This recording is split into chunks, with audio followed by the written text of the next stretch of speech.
नमस्कार। Online classes में मैं सुमन लोठड़िया आप सबका हार्दिक स्वागत करती हूँ। आज हम कक्षा 10 की जो व्याकरण है उसके अंतर्गत अपना एक टॉपिक आता है उपसर्ग एवं प्रत्यय। इनके बारे में अपन चर्चा करेंगे।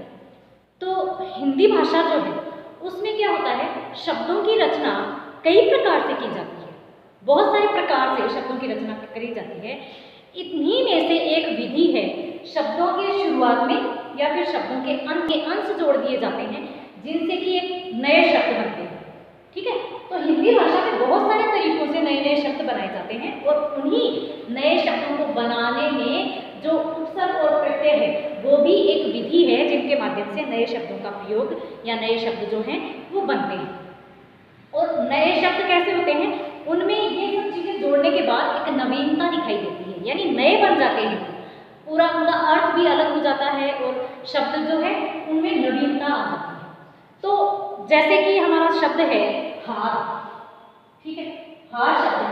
अब हार में अपन शब्द जोड़ेंगे आधन हार, तो ये क्या बन गया, आहार। ठीक है, आहार का मतलब क्या होता है, भोजन। आहार का मतलब हो गया भोजन। और हार का मतलब क्या होता है, हार यानी पराजय या फिर फूलों की माला।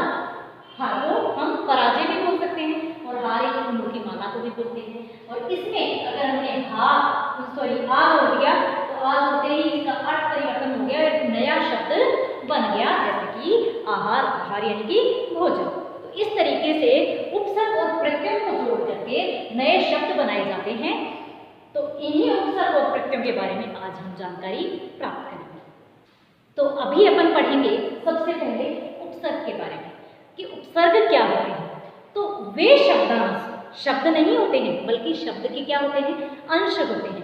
तो वे शब्दांश जो किसी शब्द के प्रारंभ में, प्रारंभ मतलब शुरू में जुड़कर यानी आरंभ में जुड़ करके उसके अर्थ में क्या कर देते हैं, परिवर्तन कर देते हैं या उसको विशेष बना देते हैं, ऐसे शब्द क्या कहलाते हैं, ऐसे शब्दांश क्या कहलाते हैं, उपसर्ग कहलाते हैं। तो उपसर्ग की परिभाषा आपने जान ली, जो हम क्या करते हैं अभी लिख लेते हैं कि वे शब्दांश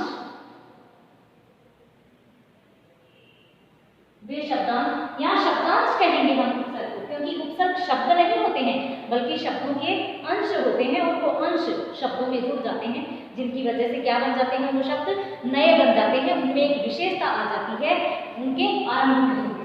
वे शब्दांश जो किसी शब्द के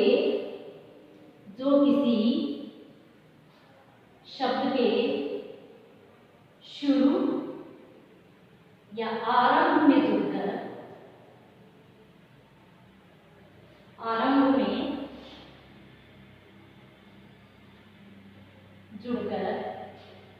उसके अर्थ में परिवर्तन कर देते हैं, उसके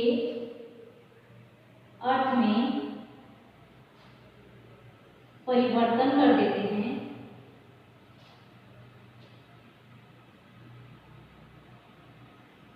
या उसको विशेष बना देते हैं, उसको विशेषता प्रदान करते हैं या उसको विशेषता प्रदान करते हैं।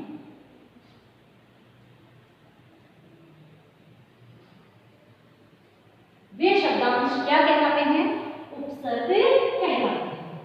वे उपसर्ग कहलाते हैं।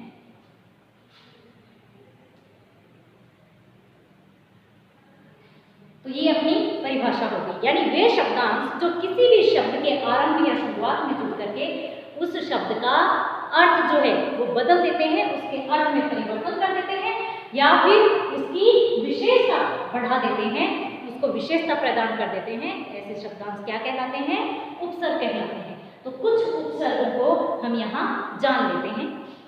जैसे हमारा पहला उपसर्ग हुआ प्रय, ठीक है, प्रय उपसर्ग।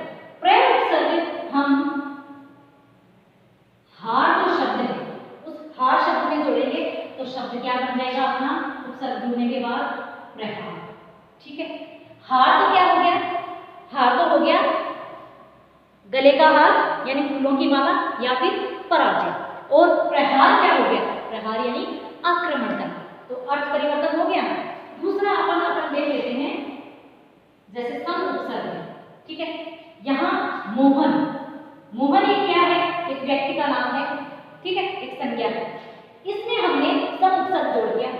क्या बन गया? सम्मोहन। तो सम्मोहन, सम्मोहन का मतलब क्या होता है? मोहित करना, ठीक है, यानी मोहित करना। तो शब्द ये है, इसमें ये शब्द का अंश जुड़ा, अंश जुड़ते ही क्या हो गया? इसका अर्थ परिवर्तन हो गया। तो इस तरीके से हमारे उपसर्ग जो है वो क्या कर देते हैं? शब्दों में जुड़ करके ये उसके अर्थ में परिवर्तन कर देते हैं, उसकी विशेषता बढ़ा देते हैं। तो हम उपसर्गों के बारे में पूर्ण तरीके से जान लेते हैं कि कितने उपसर्ग होते हैं, कितने होते हैं। तो उपसर्ग के हमारे भेद होते हैं 3, ठीक है। एक तो होते हैं हमारे संस्कृत के उपसर्ग, और एक होते हैं हमारे हिंदी के उपसर्ग, और एक होते हैं विदेशी भाषा के या फिर उर्दू के उपसर्ग। तो हमारे उपसर्ग कितने प्रकार के हुए?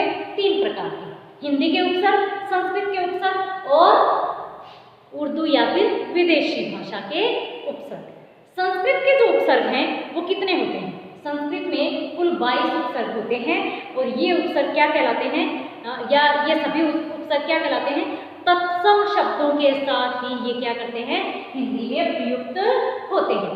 तत्सम और तद्भव शब्द आप जानते ही हैं। तत्सम शब्द वे होते हैं जो सीधे संस्कृत से हिंदी में लिए गए हैं, उन शब्दों को क्या कहते हैं? तत्सम शब्द कहते हैं। और तद्भव शब्द वे होते हैं जिनको बोलने में थोड़ा सा बदल करके बोला जाता है, यानी संस्कृत के शब्द होते हैं लेकिन उनको इजी बना करके बोला जाता है, उनमें थोड़ा सा परिवर्तन करके बोला जाता है जो हिंदी में प्रयुक्त होते हैं, यानी उनको इजी बना दिया जाता है बोलने के तरीके से, तो उनको तद्भव शब्द कहा जाता है। तो संस्कृत के जो उपसर्ग है वो किस में जुड़ेंगे?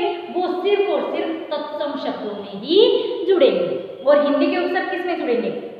हिंदी के उपसर्ग जो हैं वो संस्कृत के उपसर्गों को परिवर्तन करके ही क्या बनाए गए हैं? हिंदी भाषा के उपसर्गों का निर्माण किया गया है, और वो भी उन शब्दों में जुड़ते हैं। और विदेशी भाषा के जो उपसर्ग है वो भारत में बहुत समय तक उर्दू और विदेशी भाषाएं, उस समय जो है जब अंग्रेज अपने देश में रहते थे या बहुत सारे विदेशी शासक भी अपने देश में आए, तो उस समय क्या है भाषाएं जो है उनकी भी अपने देश में चलती थी, इसलिए उनके उपसर्ग भी क्या हो गए? अपनी भाषा में जुड़ते चले गए। तो उर्दू, अंग्रेजी, अनेक भाषाओं के शब्द जो है, उपसर्ग जो हैं वो अपनी भाषा में प्रयुक्त किए जाते हैं। तो 3 प्रकार के उपसर्ग हो गए, एक तो संस्कृत के उपसर्ग, एक हिंदी के उपसर्ग और एक उर्दू या विदेशी भाषाओं के उपसर्ग। संस्कृत के जो उपसर्ग हैं वो 22 होते हैं और वो सिर्फ तत्सम शब्दों में ही प्रयोग किए जाते हैं। और हिंदी में कुल कितने होते हैं?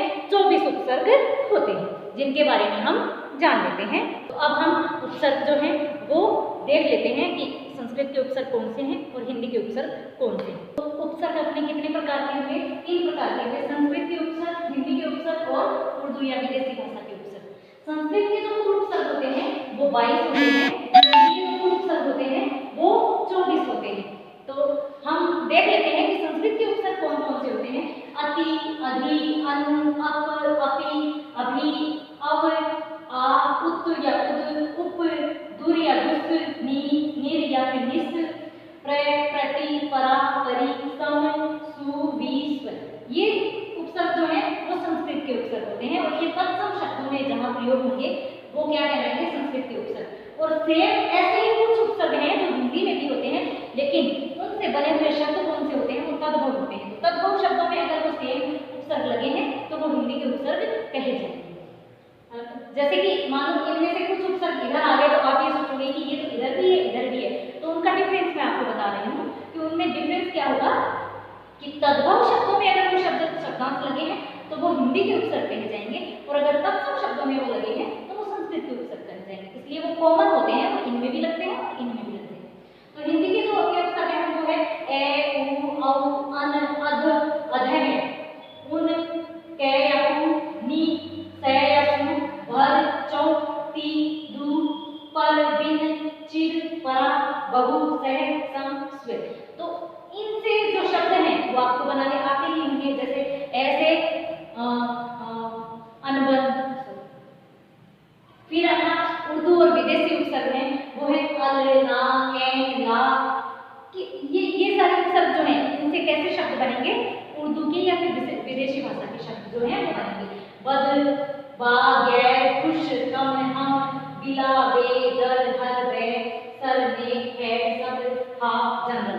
तो इस तरीके से ये अपने जो उपसर्ग हैं वो पूरे हुए। अब उपसर्ग और प्रत्यय में क्या होता है? ये दोनों ही क्या होते हैं? शब्दांश होते हैं, पूर्ण शब्द नहीं होते हैं, ये दोनों क्या होते हैं, शब्दांश होते हैं। और ये दोनों जो है वो शब्दों के शुरू या अंत में लग करके उनका क्या कर देते हैं, अर्थ परिवर्तन कर देते हैं। तो उपसर्ग जो है वो इनसे जुड़े हुए शब्द आप बना सकते हैं और आपको ये सारा जो है वो टॉपिक जो है क्लियर हो गया होगा उपसर्ग का। यानी उपसर्ग किसे कहते हैं, ऐसे शब्दांश जो किन्हीं शब्दों के शुरुआत में लग करके उनका अर्थ बदल देते हैं या उनको विशेष बना देते हैं, ऐसे शब्दांश उपसर्ग कहलाते हैं। और ये जो है वो अपने उपसर्गों के नाम हैं और ये शब्दों में जुड़ करके उनका अर्थ परिवर्तित कर देते हैं। तो मैं आशा करती हूँ कि आपको उपसर्ग का जो टॉपिक है वो क्लियर हो गया होगा। नमस्कार।